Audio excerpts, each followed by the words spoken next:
All right, hello everyone. We're going to like a walkthrough of how you would go about dealing with rhetorical analysis prompt with a sample paper here. So we've already got videos on writing your thesis. We've already got videos over detailing the process overall, or more sort of summarizing the process overall.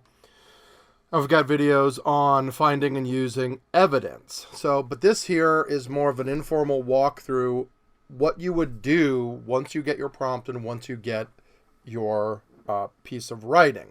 So we're going to use the Kennedy inaugural speech from Friday, January 20th, 1961, as you can see up there. And we're going to pretend that the prompt was very minimal. Remember that sometimes the prompt can give you some information, like it can tell you the purpose or the message.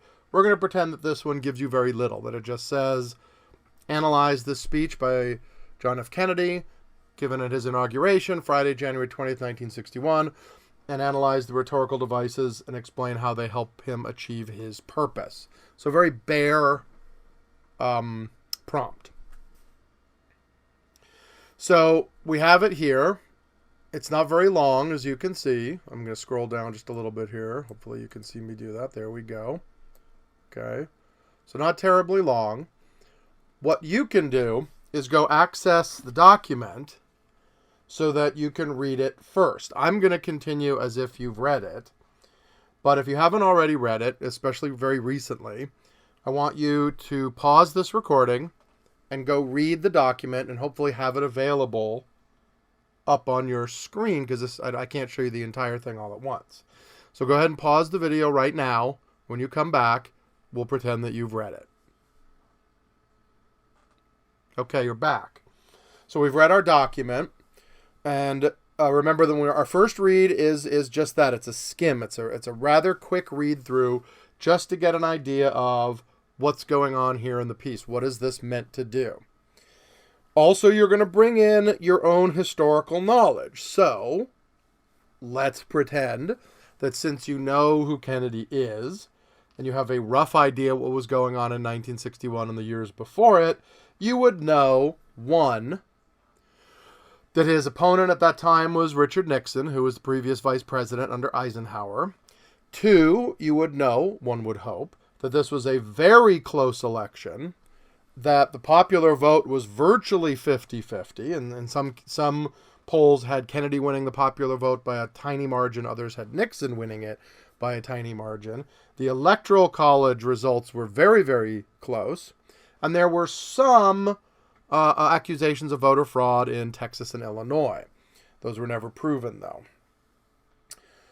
So with all of that in mind, plus that's how the election went. With all of that in mind, you also had in the 50s, and before that too in the 40s, but in the 50s as well, a lot of activity in the House Un-American Activities Committee. You know, the sort of Red Scare was going on in rather full force. So all of that was happening prior to this. Remember that we call that context. That's that sea in which the rhetorical triangle swims. Okay, we know a little bit about Kennedy as far as him as a speaker. He was very, very grand as a speaker. He was also our first Catholic president, so there would be some division there. We know his audience here. I know it's easy to say his audience is the nation, but we have to think in terms of which segments of the nation was he speaking directly. Not just the entire United States, obviously they were all listening too, but to whom was he speaking? And then lastly, what's his purpose here? If you've read the document, I'm going to go on with the idea of unity. That Kennedy's purpose here is to unify. But he does it a bunch of different ways. Okay, he's not just looking to unify the nation under his leadership. He's also looking to unify the world itself. And that happens a little bit later in the document. He's also looking to unify the nation in terms of ideology. That is to say, people that think differently need to come together as one. So we're going to go with that as our purpose. John F. Kennedy sought to unify the nation and the world as our purpose. Through the use of, well, now is when we need to start looking at our rhetorical devices. In this case, we're going to look at parallelism and contrast. Okay, we can use technical terms like chiasmus if we wanted to, but we'll just say parallelism and contrast right now. We're also looking at his use of what we'll call progression, moving from one idea to its next logical step. So those will be, for our intents and purposes, our purpose and techniques.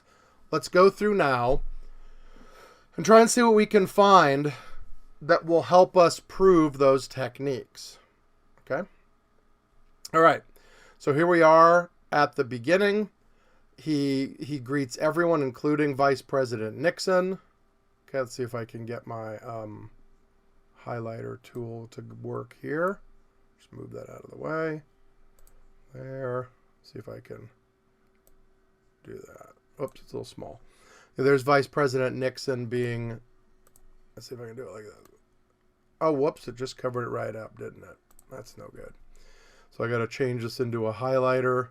Give me a second on that. And I will be right with you as soon as I can figure out how to use the various features of this pen.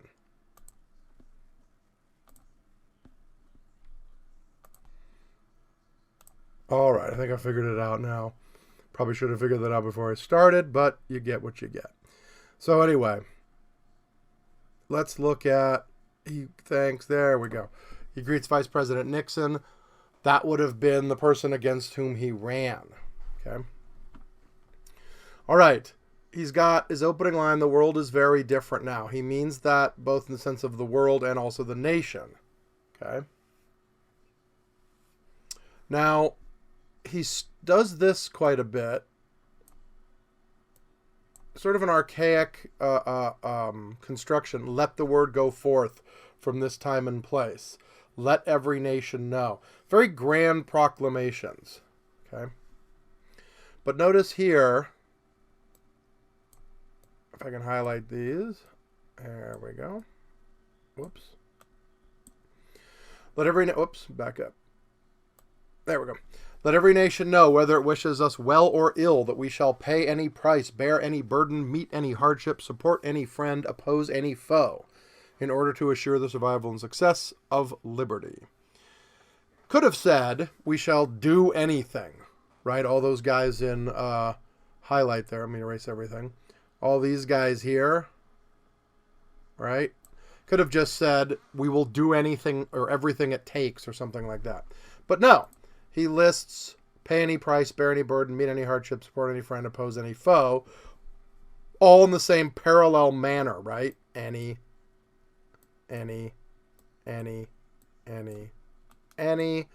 You've got verb, direct object, you get what I'm going at. Direct object. So they're all the same format. Okay. So that's one point you can make about parallelism. Okay.